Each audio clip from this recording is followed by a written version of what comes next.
On this edition of the Lake Report, we'll cover national news as state leaders in California are searching for back skiers that were hit with an avalanche, a deadly accident and body found on county and state roads, and Lake County schools investing in the future of driver's ed.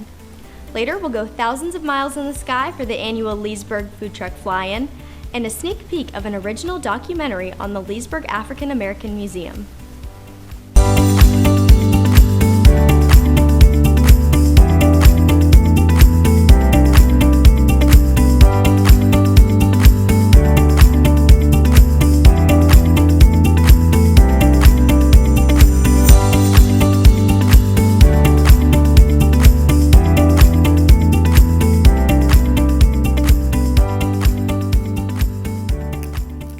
LakeReport TV, it's good to see you again. I'm Claire Carlton.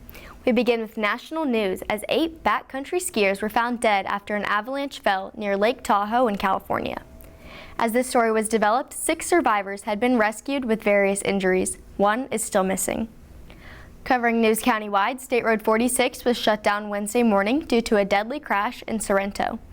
According to Florida Highway Patrol, the crash took place around 9:30 a.m. near Sleepy Bear Lane. Officials are advising drivers to avoid State Road 46 between Sleepy Bear Lane and Cypress Mill Road. Lake County deputies were on scene early Wednesday morning as a body was discovered near State Road 429. The Lake County Sheriff's Office is investigating the scene. We'll keep you updated as this is a developing story. The Leesburg natural gas and utility will be increased by 15 cents per therm. The increase is caused by the historic freezing temperatures the state experienced in January. The city of Leesburg is owned and operated as a not-for-profit public utility system.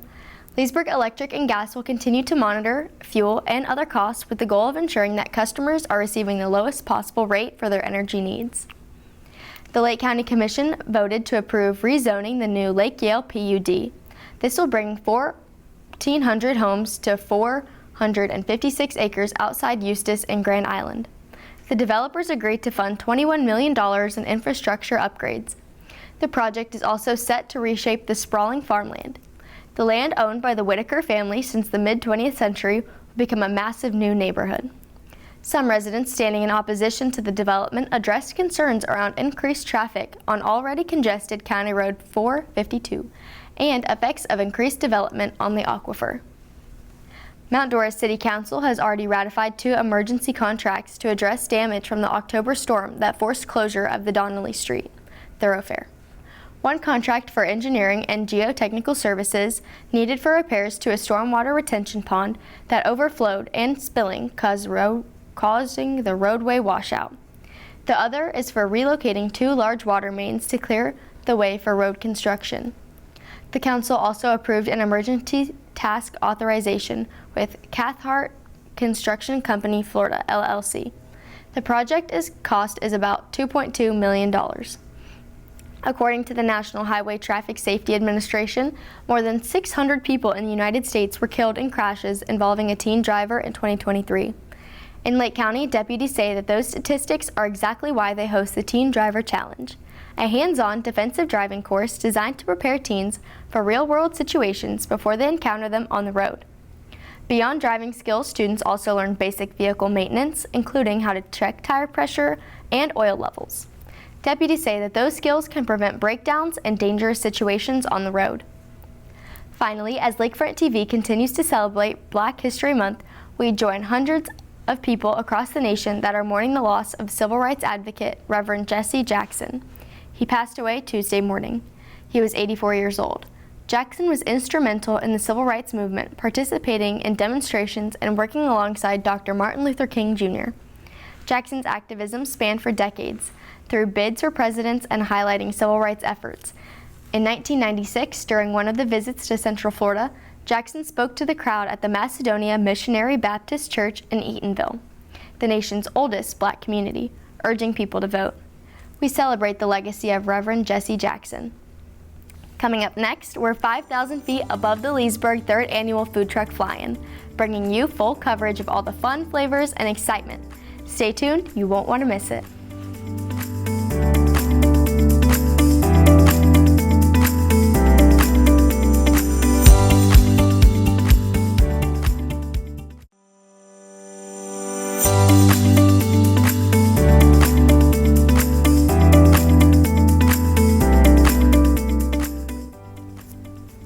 The runway at Leesburg International Airport was filled with more than just airplanes. The third annual Leesburg Food Truck Fly-In brought together pilots, families, and food lovers from across our community for a one-of-a-kind event right here in Leesburg. As a student pilot, it was especially exciting to see aircrafts flying in while local food trucks line the tarmac serving up crowd favorites. The event continues to grow each year, highlighting both our vibrant small businesses and the strong aviation spirit that makes Leesburg so special. Here's a look at this year's Food Truck Fly-In. 107 final radar, contact 7 3/4 miles. 07, show miles. 77.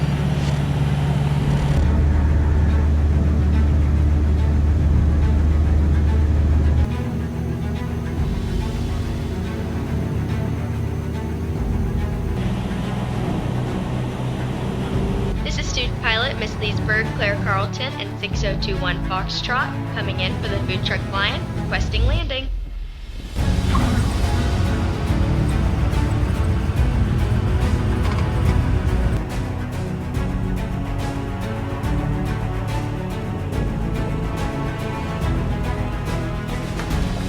We just landed here at the Leesburg International Airport. It's the third annual Food Truck Fly-In. There's food, pilots, and a lot of fun to be had. Let's go check it out.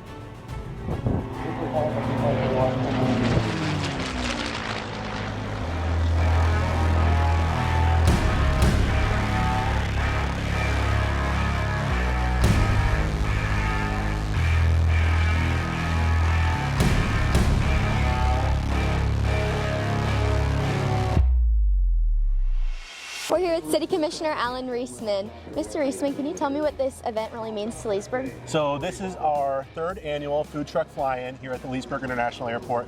It is one of the only times that we ever open the airport up for free for the public to come out. We have some great food trucks, local food trucks out here, so support them. But it's just a time to kind of inspire the next generation, get them involved in aviation, let them know kind of what those paths are, some of the nonprofits that are here at the airport like Civil Air Patrol and EAA that they can become a part of. We have Leesburg Police Department here, Leesburg Fire. It's just a great day here at the airport. Awesome, and what does it do for like the economy and everything like that? Well, people come out, they see the airport, they may want to go learn to fly so they can go take a test flight with Sun Air and support that business. They're here supporting our local food trucks, that kind of thing. Awesome.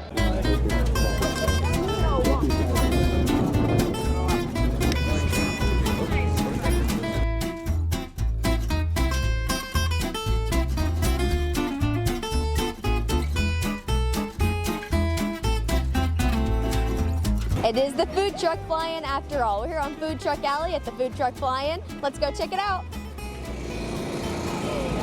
Hello.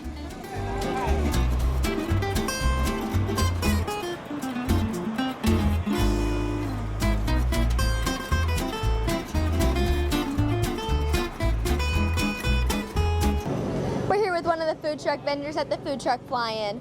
Can you tell me how you heard about this event today?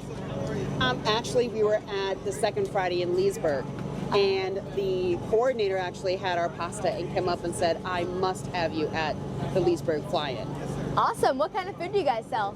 We do fresh homemade pasta we make ourselves. All of our sauces are from scratch. It's like a build your own pasta bucket.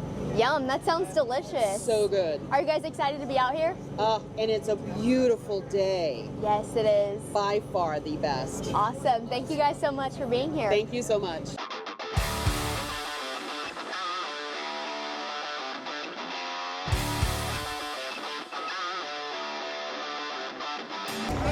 I'm here with Lieutenant Shannon Walsh with the Leesburg Police Department. Can you tell me what this event means for the Leesburg Police Department to be out at? So this event is really important for us to get to interact with a different kind of side of the society that we get to interact with. A lot of people are coming down from the villages, and we've had lots of little kids checking out our big vehicles. Awesome. And how does it really help to see everyone's faces out here?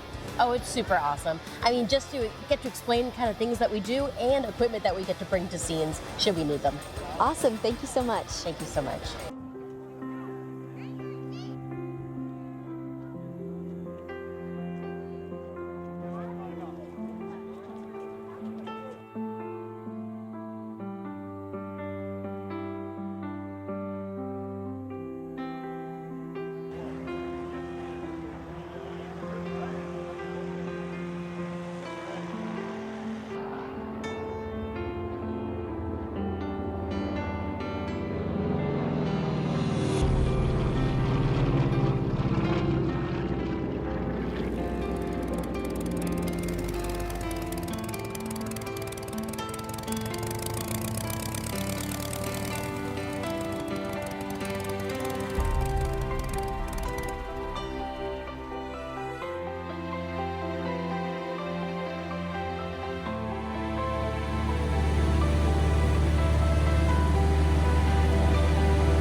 As you can see, this has been an incredible day filled with food trucks, fun, and all kinds of people flying in. So many airplanes for everyone to check out. It was incredible to get to see everybody interacting with the Leesburg Airport and just getting to see a part of Leesburg that they might not have seen before.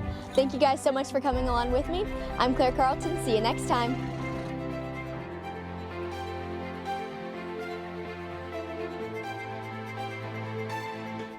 That event was so much fun. The third annual Food Truck Fly-In was held at Leesburg International Airport. For more great events happening around the city, visit leesburgflorida.gov. Coming up on the Lake Report, step inside the Leesburg African American Museum and hear Pastor John Christian share why our history matters. Don't miss it.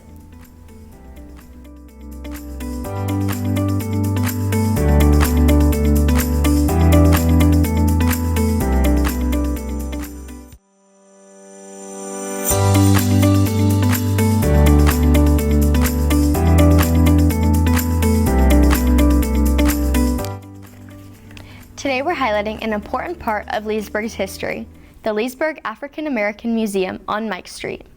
This museum preserves and celebrates the rich heritage and contributions of African Americans in our community. We're joined by Pastor John Christian, who founded the museum, and shares why keeping these stories alive matters for all of us. Almost 170 years ago, this very neighborhood is where Black Americans and African Americans lived here in Leesburg. This community was founded on perseverance, and the legacy of those people exists. Almost at the center of this Black community is the African American Museum, the Leesburg African American Museum. And leading the frontier of these stories is Pastor John H. Christian. He's one of the many individuals that is the curator of these stories and passes the torch to make sure that these stories are told here in Leesburg. Pastor John, thank you so much for sitting with us and discussing just the enormity and impactful legacy of this part of the Leesburg community. I think we should begin with Evander Lee, who founded Leesburg, or I shouldn't say that. He was one of the first families to settle in Leesburg, and the city is named after him. So with that, what was Evander Lee's relationship with the Black community? I don't know much history about his relationship with Black Americans. It's ironic that he arrived at the same time the Dabney family, and the city gets named after him, and very little for the Dabney family's name. So you can just imagine that one family gets the whole city named after them, and another family is almost not existing in the history books at that time. So, I would imagine it was probably the same. You stay on your side of the town, I stay on my side of the town, and we both try to survive, because it wasn't so great for white Americans either, because they still had to struggle.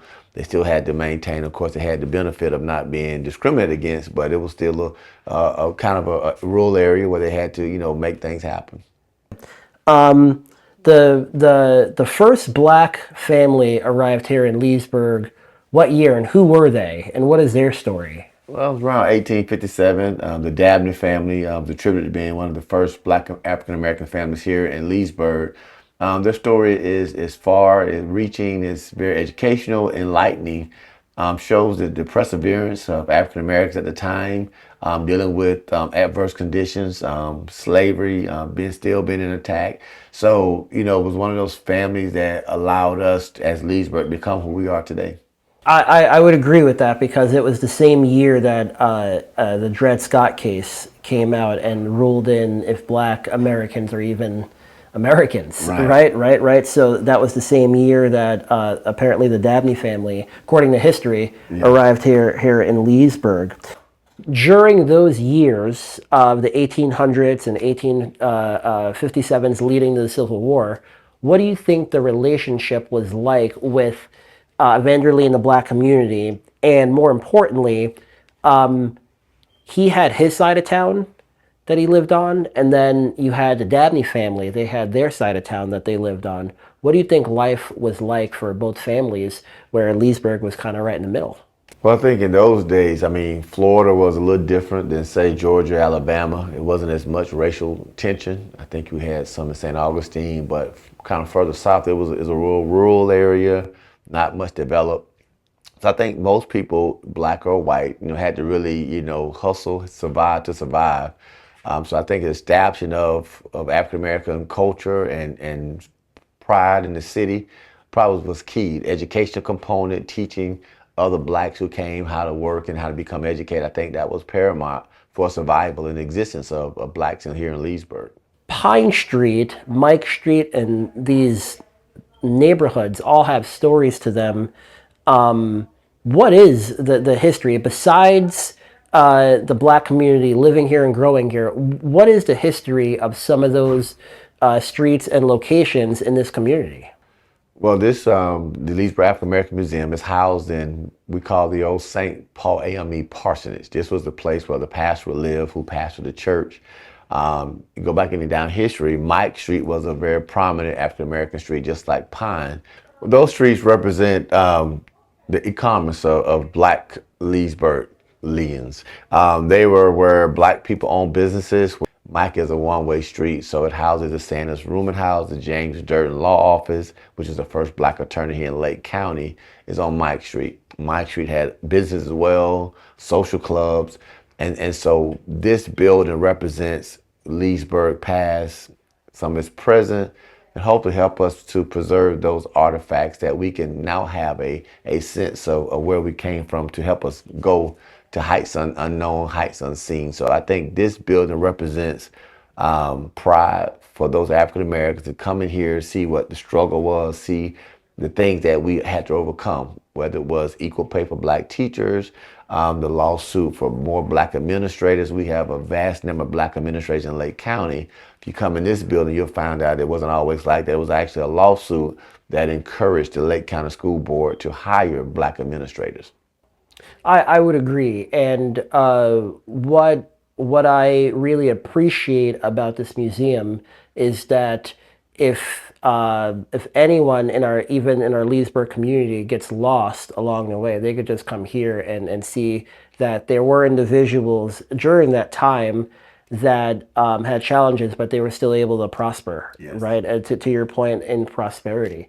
So let's take a look at some of these artifacts that we have here and exhibits here, because I would love to know more about what collections were decided to come in here and what stories that they're telling. So this is kind of about Jim Crow era. This talks about when Thurgood Marshall came to Lake County and against Willis McCall, was the infamous sheriff that many people talked about how he really was terrorizing black Americans here in Lake County. And this is the story of the Groveland Four, where those 4 boys were depicted as rapists of a white lady. Thank God they was exonerated a few years ago. So they actually did prison time with torture here in Lake County in the jail because of Willis McCall, his tactics and his deputies. Thurgood Marshall came to Lake County. Supreme Court Justice actually came to Lake County as a lawyer to try to fight that case. Historians say from the black community, he actually had to be ushered out in the trunk of a car to save his life from a mob that was trying to destroy his life. So these are images of the Ku Klux Klan, some of their books. What year did he come to Lake County? I don't remember. I recall exactly what year, but it was during the Groveland Ford trial, the first trial they had here in Lake County. So this talks about the Klan, talks about some of the other historical facts here in Lake County. They actually have the book of the Groveland Four. So we want people to read about the history here in Lake County. This is not a national, this actually happened here in Lake County. You go on this wall, this is David Conley. He becomes the first black mayor of Leesburg. Someone I came behind, he paved the way for other black politicians here in Leesburg and Lake County because he was a man that had to go against, one against 4 in most cases. He's only African American on the city council. So he actually paved the way for a lot of local politics here in Lake County. And these are just some of the artifacts that we were able to get from some of the black Americans, things that they endured, things they had to work with when they were younger, and how they persevered with the wash tub and how they wash clothes and some of the tools they use out farming and just the fan, how they kept cool without insulation, without proper AC. So these are just some things we want our younger community to understand that things you enjoy now, these are what people had to endure growing up in here in Leesburg.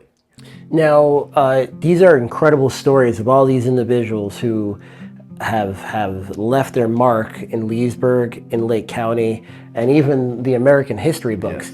And we're in 2026. If any of these people were to come back into Leesburg today to see their stories here in a building, or to see how the Black community is thriving in Leesburg, what do you think they would say? They'd probably say, great job, but keep going. There's more work to be done. I think we still have a lot of work to do. We still have streets with no sidewalks. We still have roads that don't have proper infrastructure. We still have communities that have disrepair in housing. We have an affordable housing crisis. And they would probably tell us, the fight's not over. Make sure that young Black kids understand where they come from, who they are. They're descendants of kings and queens, and they are somebody, and they need to walk in that authority. So I think it would tell us, you know what, you guys are doing a good job, but there's still more work to be done. As we wrap up this special look at the Leesburg African American Museum and its powerful impact on our community, we want to thank Pastor John Christian for sharing his story and reminding us why preserving our history matters. Do you have a story or idea for the Lake Report? We'd love to hear from you. Send your topic ideas to lakefronttv@leesburgflorida.gov and help us spotlight the people, places, and moments that make our community special. Be sure to like and follow Lakefront TV on all social media so you never miss a story. And as always, get outdoors and enjoy this beautiful place we call home.